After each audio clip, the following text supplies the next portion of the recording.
Present నాటి news అంటే మీరు అన్నది ములుగులో రగులుతున్న ఇసుక రగడ అనేటువంటి టాపిక్ తోటి మీ ముందుకు వచ్చాను. ములుగులో రగులుతున్న ఇసుక రగడ అంటే కేవలం ములుగులో ప్రజెంట్ అక్రమ ఇసుక రవాణా నడుస్తుంది అనేటువంటి ఆరోపణను బీఆర్ఎస్ పార్టీ చేసింది.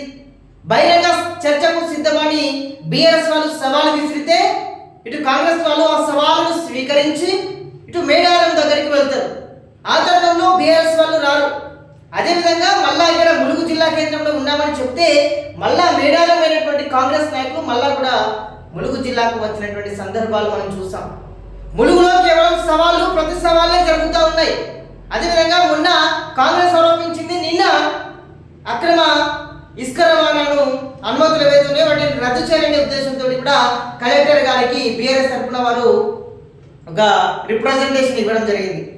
కేవలం ములుగులో ఒక అక్రమ ఇసుక రవాణా నడుస్తుంది అని 4,000 కోట్ల వరకు ఇదంతా దందా కొనసాగుతుందని బీఆర్ఎస్ పార్టీకి చెందినటువంటి రెడ్కో మాజీ చైర్మన్ ఆరోపిస్తున్నటువంటి పరిస్థితి. అంటే ఏం జరుగుతుంది? కేవలం ములుగులో ఓన్లీ అక్రమ ఇసుక రవాణా ఉందనేటువంటి అంటే ఈ విషయాన్ని కూడా అక్కడ ఉన్నటువంటి ప్రజానీకం గుసగుసలు ఆడుతుంది. ఎన్నో రకాల సమస్యలు ఉన్నాయి కదా ములుగులో, కేవలం అక్రమ ఇసుక రవాణా గురించే ఎందుకు మీరు ఇంతగానం రాద్ధాంతం చేస్తున్నారనేటువంటి విషయాలను కూడా అక్కడ ఉన్నటువంటి రాజకీయ విశ్లేషకులు కానివ్వండి, ప్రజలు కానివ్వండి కూడా ఇవన్నీ కూడా అంటున్నటువంటి పరిస్థితి. కేవలం అక్రమ ఇసుక రవాణా గురించే మీరు ఇంతగానం చేస్తున్నారు, ప్రజల సమస్యల గురించి ఎందుకు పట్టించుకోవడం లేదనేది వాదోపవాదాలు ఇక్కడ కనిపిస్తూ ఉన్నాయి. అంటే 2.5 సంవత్సరంలోనే 4,000 కోట్లు చేస్తే 10 సంవత్సరాల కాలంలో ఉన్నటువంటి బీఆర్ఎస్ ప్రభుత్వ హయాంలో ఇంకెన్ని కోట్లు చేసి ఉంటారు అనేటువంటి ప్రశ్న కూడా ప్రతి ఒక్కరి మనసులో మెదులుతుందని కూడా మనకు అర్థమవుతున్నది. వాళ్ళంతా కూడా చర్చించుకునేటువంటి పరిస్థితి కనబడతా ఉన్నది. అంటే కేవలం 2.5 సంవత్సరాలే 4,000 కోట్లు అంటే మరి 10 సంవత్సరాలు ఇంకెన్ని వేల కోట్లు సంపాదించారో అనేటువంటి విషయాన్ని కూడా ఒకసారి అర్థం చేసుకుంటున్న పరిస్థితి కనబడింది. అంటే ఏ పార్టీ అధికారం ఉంటే ఆ పార్టీ దండుకోవడమేనా, అంటే పైసలు సంపాదించుకోవడమేనా అనేటువంటి చర్చ కూడా బలంగా వినిపిస్తూ ఉన్నది గ్రౌండ్ లెవెల్లో.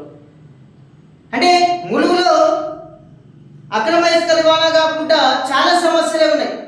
ఇటు అధికారంలో ఉన్నటువంటి నాయకులారా, అదేవిధంగా ప్రతిపక్షంలో ఉన్నటువంటి నాయకులారా, బీఆర్ఎస్కు సంబంధించి అంటే మీరు ప్రతిపక్ష పాత్రను పోషిస్తున్నారు సరే, అదే ఇంకెన్నో సమస్యలు ఉన్నాయి కదా గ్రౌండ్ లెవెల్లో. ఇటు ఏరియా ఆసుపత్రి ఉంది, అల్ల కూడా సమస్యల వలయం చుట్టుముట్టాడుతుంది ఆ పేద ప్రజల చుట్టూ. సమస్యలు బోలెడు ఉన్నాయి. ఇక్కడ మామూలుగా ఏదైనా గుడ్డ లేకున్నప్పుడు చాలా మంది ఉన్నారు, వాళ్ళ సమస్యలు ఉన్నాయి. భూముల సమస్యలు ఉన్నాయి. పేదలు 3 పూటలు అన్నం జరుగుతున్నటువంటి వాళ్ళ సమస్యలు తీర్చండి. మీరు కార్యాలయ చుట్టూ చెప్పులు అరిగేలా తిరుగుతున్నటువంటి పరిస్థితి ఉన్నది, వాళ్ళ సమస్యలు కూడా తీర్చండి. ఎన్నో సమస్యలు అధికార పార్టీ నాయకులకు కూడా వస్తున్నాయి. మరి వాళ్ళు ఏం చేస్తున్నారు? వాళ్ళు కూడా ఏం చేయట్లేదు. అంటే ఇదంతా పక్కన పెట్టి కేవలం ఇసుక మీదే పడ్డారు. అదొక వనరు అయినప్పటికీ సరే కొన్ని కోట్ల వేసేటువంటి వన్డే కాదట్లేదు. అంటే గతంలో కూడా వేరే ప్రభుత్వాలు నడిచినాయి, ఈ ప్రభుత్వాలు ఇట్లా నడిచినాయి, సరే నువ్వు కాదట్లేదు. మరి వాళ్ళు ఉన్నప్పుడు వీళ్ళు చేయాలి, వీళ్ళు ఉన్నప్పుడు వాళ్ళు కూడా చేస్తారు. అయినా కానీ ఇది ఒక్కటే మెయిన్ మోటివ్గా తీసుకొని దీన్ని ఇక మొత్తం హైప్ తెప్పించుకున్నారు. ములుగులో ఏం నడుస్తుందంటే బీఆర్ఎస్ వర్సెస్ కాంగ్రెస్ నేతల మాటల యుద్ధం మాత్రమే నడుస్తుందని ఇక్కడ ట్రోల్ అవుతా ఉన్నది. కేవలం ఇవేం లేవు కదా, ములుగులో చాలా రకాల సమస్యలు ఉన్నాయి. ప్రజల పక్షాన మీరు పోరాటం చేయండి, ప్రజల తరపున మీరు మాట్లాడండి. ఏదేదో కానీ ఇది ఏదో హైప్ కోసము లేకపోతే ఎవరిని కాపాడడానికో తెలుస్తలేదు. వీళ్ళ హైప్ కోసం మాట్లాడుతున్నారా, ఇటు వీళ్ళ హైప్ కోసం మాట్లాడుతున్నారా అర్థం కానటువంటి పరిస్థితి ములుగులో సంతరించుకుంది. అరే ఇదేంద్రమయ్య అని ముక్కున వేసుకుంటున్నారు, వీళ్ళు చర్చకు రమ్మంటున్నారు, వాళ్ళు పోతున్నారు. అంటే సవాళ్ళకు ప్రతి సవాలు ఎదుర్కొనేటువంటి పరిస్థితి వచ్చింది. ఇక్కడ వీళ్ళు సవాలు చేస్తున్నారు, వాళ్ళు ప్రతి సవాలు చేస్తున్నారు. వీళ్ళు ప్రెస్ మీట్ పెడుతున్నారు, వీళ్ళు ప్రెస్ మీట్ పెడుతున్నారు. ఇక్కడ ఏమున్నది? ఇక్కడ సమయం మొత్తం వేస్ట్ అవుతున్నది. అంటే ముఖ్యంగా ఇది ఎడిదాడ చూసిందో చూడాల్సిందే మనం. ముఖ్యంగా అంటే ప్రెస్ మీట్ పెట్టడం నిన్నటికి నిన్న సైలెంట్ అయిన అనుకున్నాం, కానీ మళ్ళీ పోయి కలెక్టర్ గారికి రిప్రజెంటేషన్ ఇచ్చిండు. అయినా అనేది పులిస్తా వెళ్ళే ఇక్కడ కామాతో మళ్ళీ కంటిన్యూ అవుతా ఉన్నది.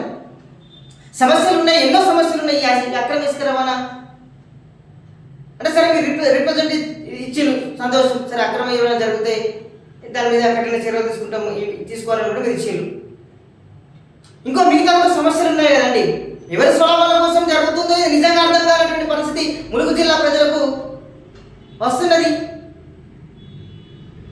ప్రజలు కూడా ఒకసారి ప్రజలను అసలు తప్పుదో పట్టించే ప్రయత్నం కూడా చేస్తున్నారు ఈ వార్తల వల్ల. ఒకరి ద్వారా ఒకరు ప్రెస్ మీట్ పెడితే ఇంకొకరు పెట్టుకుంటే ఇంకొకరు అసలు ప్రజలే ఆయమయం ఉన్నారు. అది పోయి ఇది ఏంద్ర పోయి వీళ్ళు పెడితే ప్రెస్ మీట్ వీళ్ళు పెడతానని వార్తలమై వాట్సాప్లో సోషల్ మీడియాలో మొత్తం రచ్చ రంగులు అవుతాను.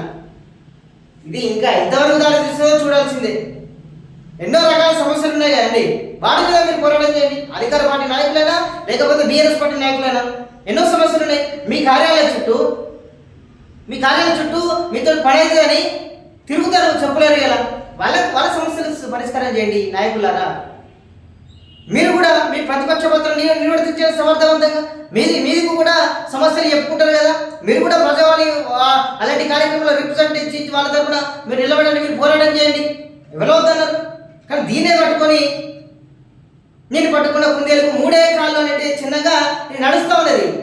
ఇది ఎంతవరకు దాడి చూసింది తెలియదు, కానీ ఇది ఎప్పుడు పులి స్టాప్ అయితే బాగుంటుంది. లేకపోతే ఇంకా మొత్తం ఇది టామ్ అవుతుంది. ఇంకా అసలు కథ ఎక్కడికి దారి చూడాల్సిందే మరి ఇంకా. సో ఇది పరిస్థితి. చూస్తున్నాండి ప్రజలు. Thank you so much.